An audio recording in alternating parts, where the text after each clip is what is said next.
पाकिस्तान के साबिक chairman FBR Shabbar Zaidi ने कहा था कि पाकिस्तान में जमा होने वाले मजमूई टैक्स का करीबन 70% सिर्फ 300 कंपनियां अदा करती हैं, और उन्होंने कहा कि मैं अच्छी तरह जानता हूं कि कौन कितना टैक्स देता है। शब्बर ज़ैदी ने मज़ीद कहा कि लाहौर के तमाम बाज़ारों का जो प्रॉपर्टी टैक्स सिर्फ कराची के लियाकता बाज़ार से भी कम है।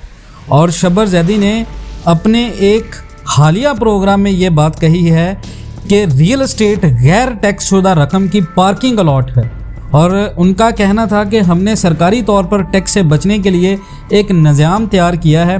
रियल एस्टेट को मुल्क में मुस्तकिल एमनेस्टी दे दी गई है, और इसमें पाकिस्तान की फ़ौज के बड़े आला अफसरान काले हार हैं। उन्होंने कहा कि बतौर चेयरमैन FBR उन्होंने रियल एस्टेट पर टैक्स की हौसला शिकनी के लिए इक़दाम किए थे और प्लाटों की फ़ाइलों का कारोबार रुक गया था।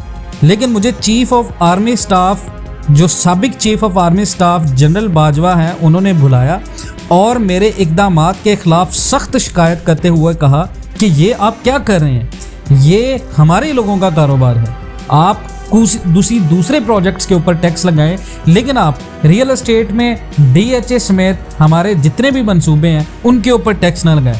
शब्बर ज़ैदी ने मज़ीद कहा कि जब प्लाट पार्किंग लाट बन जाते हैं तो वो मुआशरे के गरीब तबकों की पहुंच से बाहर हो जाते हैं।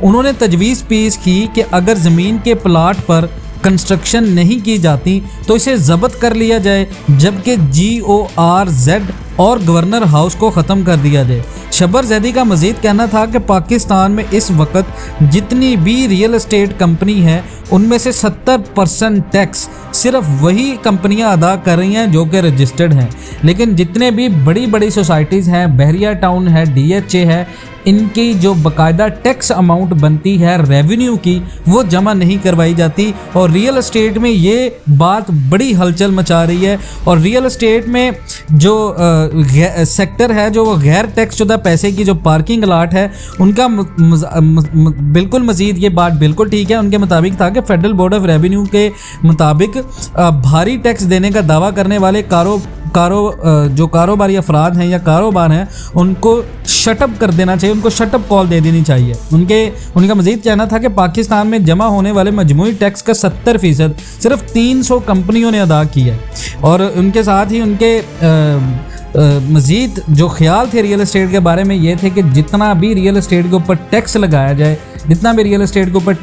जाए, ऐसी कंपनीज़ के ऊपर जो कि पाकिस्तान की आमदन का फ़ीसद में हिस्सा लेती हैं, इससे पाकिस्तान के अंदर गरीब तबके को रिलीफ मिलेगा, गरीब तबका अपना घर बनाएगा। तो आज पाकिस्तान की रियल एस्टेट मार्केट में यही है, प्लाटों की कीमतें, घरों की कीमतें इतनी ज़्यादा हैं कि आम इंसान की पहुंच से बाहर हैं। शब्बर ज़ैदी ने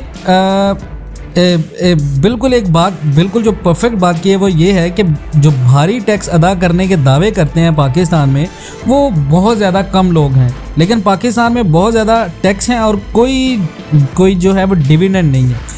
और इसके बाद मज़ीद उन्होंने ये कहा कि पाकिस्तान के अंदर जो रियल एस्टेट है वो एक गैर टैक्स शुदा रकम की पार्किंग अलॉट बन चुकी है, जैसे कि DHA है। फ़ौज के तावन से इसने सरकारी तौर पर टैक्स से बचने के लिए एक निज़ाम तैयार किया है। रियल एस्टेट को मुल्क में मुस्तकिल एमनेस्टी दे दी गई है, और रियल एस्टेट में बड़े बड़े जो अफसरान हैं, फ़ौजी अफसरान, उनकी मावनत से दूसरी रियल एस्टेट कंपनीज़ या सोसाइटियाँ बन रही हैं, जिससे आम इंसान की प्लाट पहुंच से बाहर हो रहे हैं। उनका मज़ीद कहना था कि और जो प्लाटों की फ़ाइलें हैं इनका कारोबार बिल्कुल रोक देना चाहिए कि जब ये प्लाट पार्किंग लाट बन जाते हैं तो वो माशरे के गरीब तबकों की पहुंच से बाहर हो जाते हैं। उन्होंने तजवीज़ पेश की कि अगर ज़मीन के प्लाट पर आप कंस्ट्रक्शन नहीं करते तो इसे ज़ब्त कर लिया जाए, जबकि GORZ और गवर्नर हाउस को ख़त्म कर दिया जाए। उनका मज़ीद कहना था कि इस्टेब्लिशमेंट और अदलिया ने मुल्क की मईशत को तबाह कर दिया। यहाँ बहुत ज़्यादा एमनेस्टी स्कीम्स दी जाती हैं। मुल्क में कई DHA हैं जहाँ पर प्रॉपर्टी का कारोबार होता है। मुल्क का शायद ही कोई शहरी हो जहाँ DHA ना हो, यानी कि कोई ऐसा शहर ना हो जहाँ पर DHA ना हो, क्योंकि DHA में सरमायाकारी करने वालों से कोई सवाल तक भी नहीं पूछा जाता। उन्होंने अफसोस का इजहार किया कि असासों का ज़ाहिर करने के लिए बार बार अमनेस्टी स्कीम्स दी जाती हैं, जिससे पाकिस्तान के कौमी ख़जाने को आज खरबों रुपये का नुकसान हो रहा है। आप रियल एस्टेट के बारे में शब्बर ज़ैदी की स्टेटमेंट को क्या लेते हैं, कमेंट सेक्शन में अपनी कीमती राय का इजहार ज़रूर कीजिएगा। मिलते हैं नेक्स्ट वीडियोज़ में, तब तक के लिए अल्लाह हाफ़िज़।